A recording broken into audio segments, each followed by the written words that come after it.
But I'd like to start today just with your impressions about yesterday.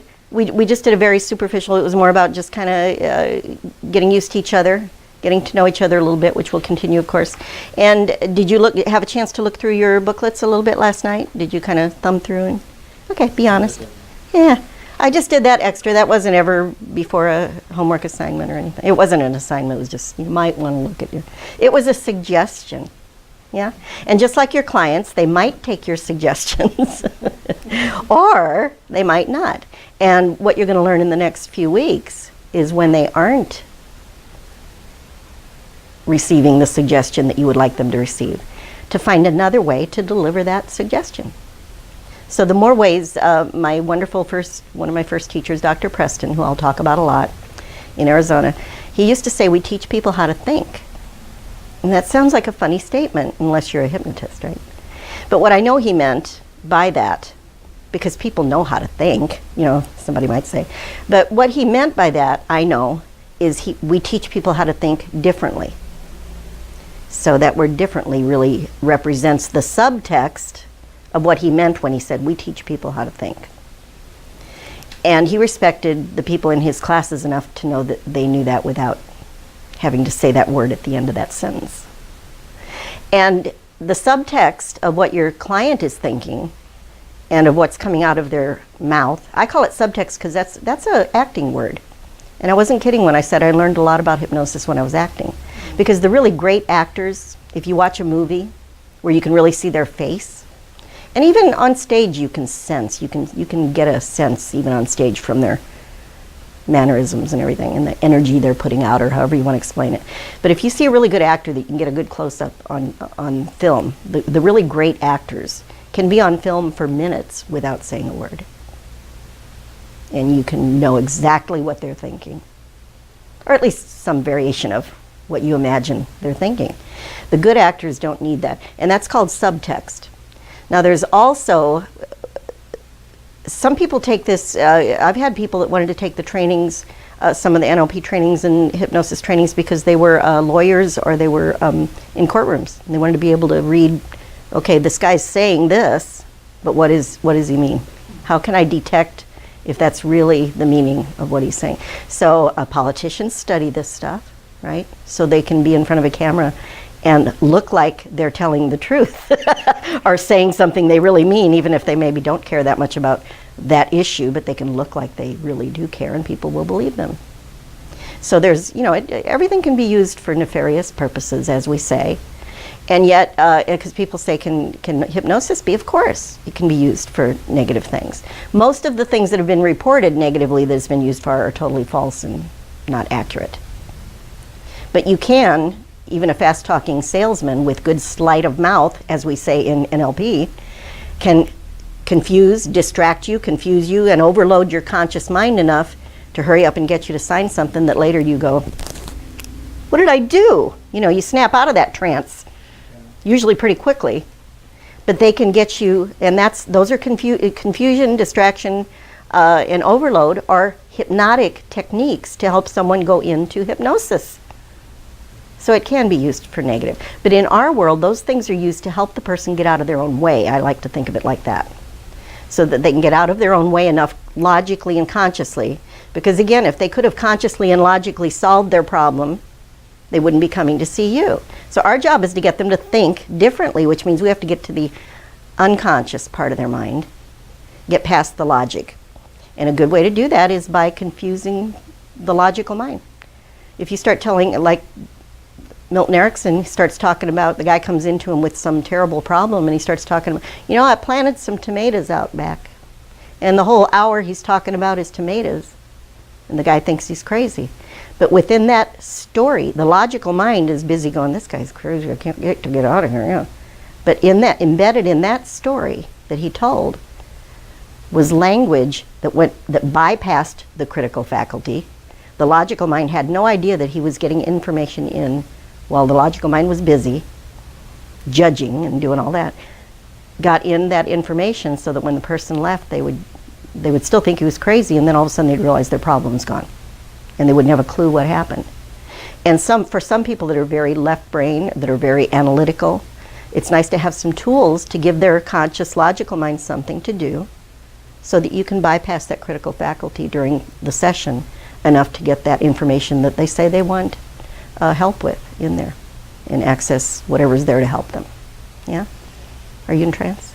Mm-hmm. I know I'm looking at him and he's like, ooh, me too. It's a great place to be. I think I told you in your class probably, for the last few years I've been telling my trainings, I say, my goal is to be in hypnosis 24 hours a day. Even while I'm sleeping. Well, in sleep, we kind of are anyway, right?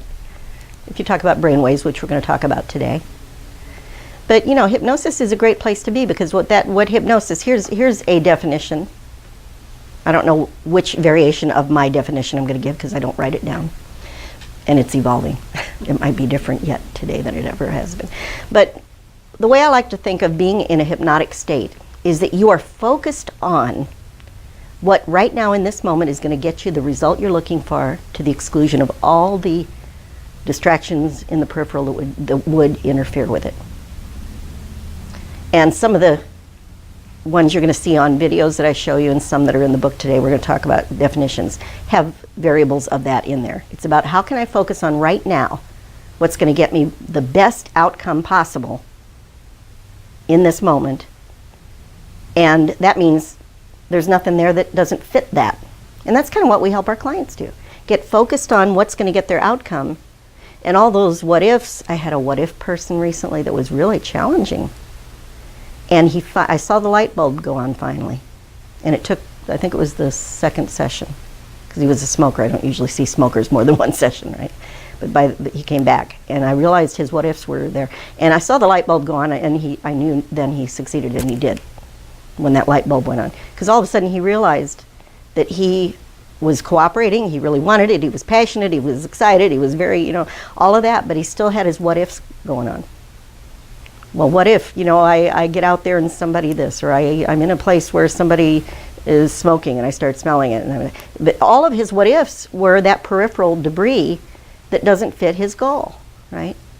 So I just had a conversation with him. It wasn't hypnosis, right? He didn't think so. But you know, you can't not communicate. When you're talking to the client as they walk in the door, hopefully you're already realizing you're accessing a part of them that knows why they're here. I'm always talking to that part of them, the part that wants the end result. You know, let's talk to the expert there. But he came back and I was explaining to him just something about what ifs, and I said, you know, your what ifs are all talking about what you don't want, you know, and we'd had these discussions in other ways, but somehow this time it clicked in. And I said, what if, the next time you say what if or think what if, you're thinking, what if when I go to that party and that guy that's smoking that I always hang out with blows smoke in my face and I just feel great knowing that I don't do that anymore, that I made a healthier choice for my life. What if the next time you smelled smoke, it just made you feel even better about being a non-smoker?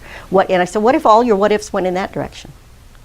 You know, and I don't remember what I said, and I'm sure that wasn't even precisely what we talked about, but that was the general idea of it. You know, I just got him to understand he's in charge of his what ifs.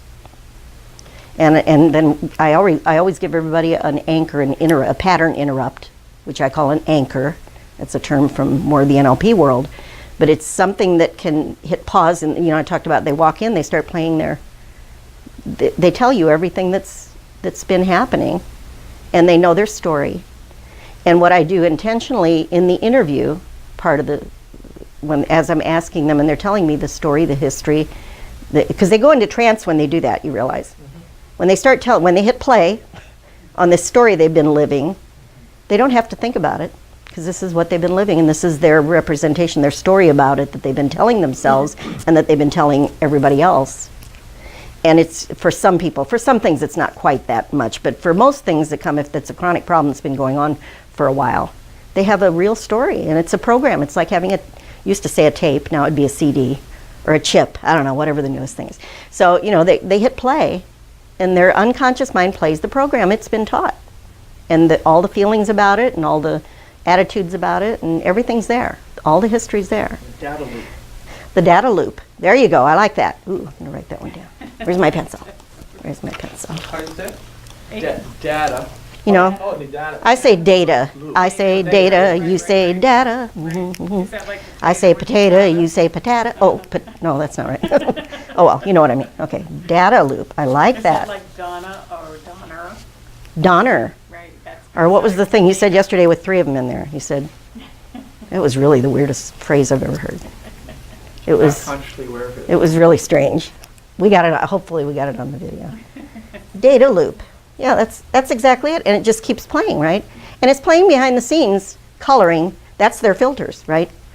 They're telling you what their filters are made out of. So part of what we're going to be doing is really honing in on how do I listen to that subtext. Again, it's that what's going on behind the eyes and behind the words. You know, and where are the clues there that will help you to know what direction to go, where the things are.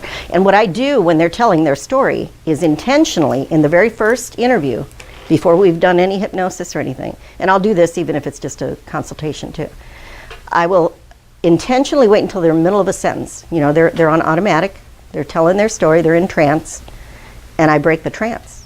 Intentionally in the middle of a sentence, I'll go, stop, I'm going to just stop you now with all due respect. I've heard enough right now, and I'm going to stop you now for a specific reason because I want to interrupt what you were just talking about and what we're going to be doing, and then I'll go on to an explanation about anchors, about how to teach them to interrupt that pattern.